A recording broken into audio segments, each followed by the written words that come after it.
How did you become interested in researching COVID-19? So Melissa Chamberlin, Dave Peterson, my co-authors, and I all came together thinking, how can we do something for society, and how can we help organizations work through these dramatic issues, the uncertainty that the COVID-19 pandemic brought on. What was the specific research or research question that you and your team came up with? So we were reading literature on how societal events impact individual employees. So there's a paper around Black Lives Matter and how the events in the Black Lives Matter movement translate into individual employees, particularly Black employees, behaviors at work. And we wondered, are there maybe societal level variables, societal level events that also translate into employee attitudes and behaviors related to the COVID-19 pandemic?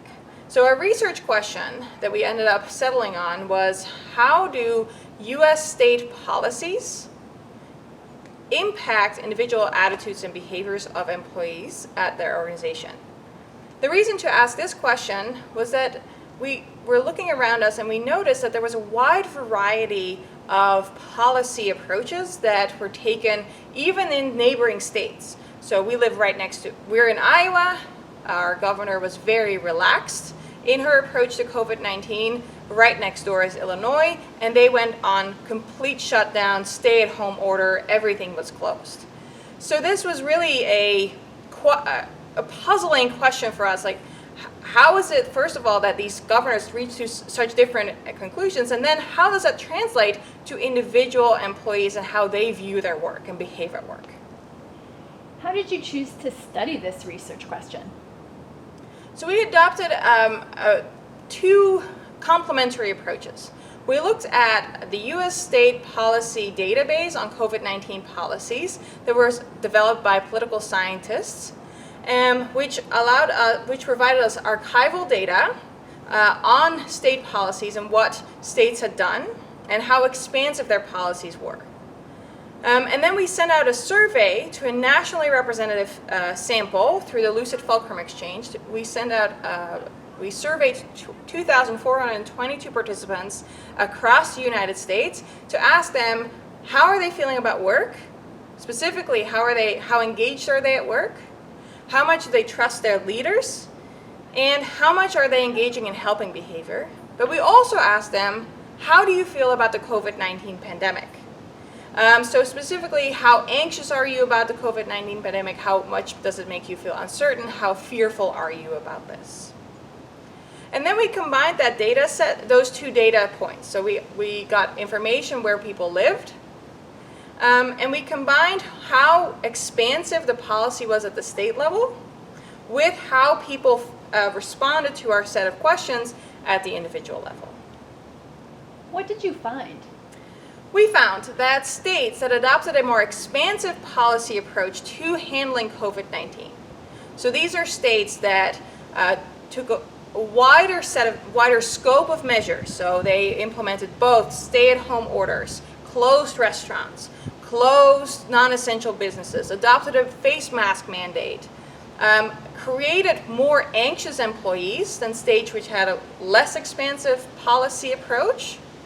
So more action on the state created more anxious employees, but these employees, much to our surprise, didn't necessarily withdraw from work or withdraw from the world, but they actually tried to cope with their anxiety by fleeing into their work through greater job engagement, through greater trust in their leaders, and more helping behaviors. And we believe that that work kind of offers a more productive and familiar environment to deal with the anxiety that is produced by this pandemic. What would you say the main contributions of this work are? So we think there are a number of very interesting implications coming from our work. So first of all, states have an impact on how their citizens behave in the workplace and how they feel about their work. not quite as we would expect up front, but we find that that employees engage in cross-domain coping. There is anxiety, the state's actions, specifically if they're more expansive, heighten the reality, create a more real pandemic for employees, and then this translates into meaningful attitudes and behaviors in the workplace. This, we believe, offers some information on the trade-off that some political leaders in this country in particular have professed between public health and the economy. And the stark difference is, like, if we shut down the economy, or if we shut down businesses, it's good for public health, but it's bad for the economy. We believe that our research shows that maybe this trade-off isn't as stark, and that there is that even though you are shutting businesses in person down, it still creates highly desirable attitudes and behaviors that prior research has shown really help businesses thrive. Then there's also a second broader implication from our research that allows us to step away a little bit from the COVID-19 pandemic specifically and show that societal events really have an impact on what employees do. So research to date on cross-domain has focused on work and life, so really the family life of employees. And instead what we show is that not just the immediate family life has an impact on the work attitudes and behaviors of employees, but also higher level societal events have that same impact.